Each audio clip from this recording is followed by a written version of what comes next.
Pri mikrofóne Marcel Zelenák po jednoznačnom víťazstve Gaďovcov nad Atosom. Ako hodnotíš tento zápas?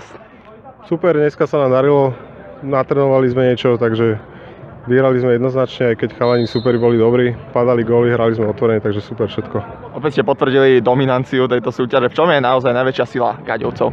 Asi to, že skúšame si gongov test vždycky deň pred zápasom, takže snažíme sa pracovať na kondícii a tak, že máme dobrých hráčov. Ty máš dneska meniny, takže bude ešte nejaká oslava? Jasne, určite, ideme teraz na pivo s chalami. Ďakujem pekne. Z týmu Atos, Štefan Rybníkar, ako hodnotíš tento zápas? Neúplne úspešný s Gaďovcami a na druhej strane s dominantným tímom veľmi silným. No, chalani boli veľmi dobrí, tam nemali sme nárok dnes, skore hovorí za všetko. A tak aspoň sme si užili, dali sme 4 góly nakoniec. Bola to zábava. Čo môže byť takým impulzom, aby sa tým nabudil na budúci týždeň a na ďalšie kola? A tak my sme nabudení vždy, to je ten problém, že sme nabudení a chceme iba útočiť.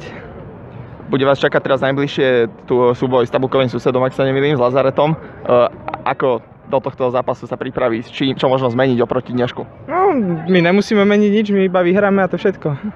Ďakujem pekne. Ďakujem.